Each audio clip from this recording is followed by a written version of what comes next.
মা বোনেরা তিনটি আমল করলে ঘরে বৃষ্টির মতো রহমত ও বরকত নাযিল হবে, ঘরের সকল অভাব দূর হবে। আল্লাহ পাক রব্বুল আলামিন ওই ঘরের ভিতরে রিজিকের ভান্ডার খুলে দিবেন, গাইন ভাবে আল্লাহ পাক রব্বুল আলামিন রিজিকের ব্যবস্থা করবেন। মা বোনরা সকলেই চান ঘরের ভিতরে শান্তি আসুক, স্বামীর সংসারে সুখ আসুক, এটা প্রত্যেকটা মা বোনরা চান, কিন্তু আমরা আমল করতে চাই না। অবশ্যই এই তিনটি আমলের ভিতরে আপনার ঘরের ভিতরে রহমত আসবে, বরকত আসবে, এবং এই বিশেষ করে ঘরের ভিতরে সকলে নামাজি হবে এবং ইবাদত মানুষও হবে।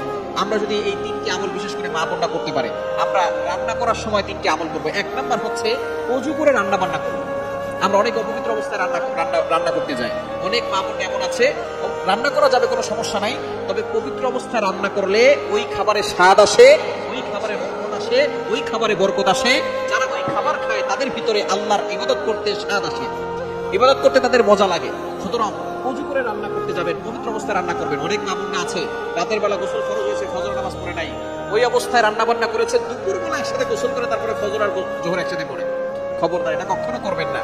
যেই নারী ঘরের ভিতরে ফজরের নামাজ পড়ে না, যেই ঘরে ফজরের নামাজ পড়া হয় না, আল্লাহর কসম করে বলি ওই ঘরে টাকা থাকতে পারে কিন্তু কখনো সুখ থাকতে পারে না।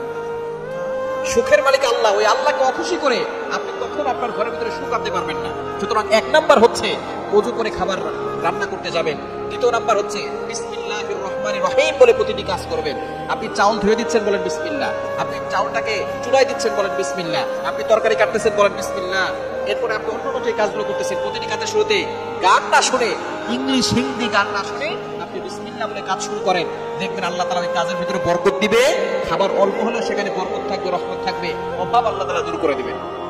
তিন নাম্বার হচ্ছে দুরূদ শরীফের আমল বেশি বেশি করবেন। মা বোনেরা রান্না বান্না করার সময় এই তিনটি আমল করবেন। ওযু করে রান্না করবেন, পবিত্র অবস্থায় রান্না করবেন। দ্বিতীয় নাম্বার হচ্ছে অবশ্যই বিসমিল্লাহ বলে রান্না বান্না করবেন। এবং তিন নাম্বার দুরূদ শরীফের আমল বেশি বেশি করবেন, জিকির আজকার করবেন, সুবহানাল্লাহ, আলহামদুলিল্লাহ, ওয়া লা ইলাহা ইল্লাল্লাহ, আল্লাহু আকবার, এগুলো করবেন। আল্লাহুম্মা সাল্লি আলা মুহাম্মাদ ওয়া আলা আলি মুহাম্মাদ কামা সাল্লাইতা আলা ইব্রাহিম ওয়া আলা আলি ইব্রাহিম ইন্নাকা হামিদুম মাজিদ। আল্লাহুম্মা বারিক আলা মুহাম্মাদ ওয়া আলা আলি মুহাম্মাদ কামা বারাকতা আলা ইব্রাহিম ওয়া আলা আলি ইব্রাহিম ইন্নাকা হামিদুম মাজিদ। এগুলো করে তারপরে আপনি দেখবেন জিকির আজকার করবেন আর রান্না করবেন।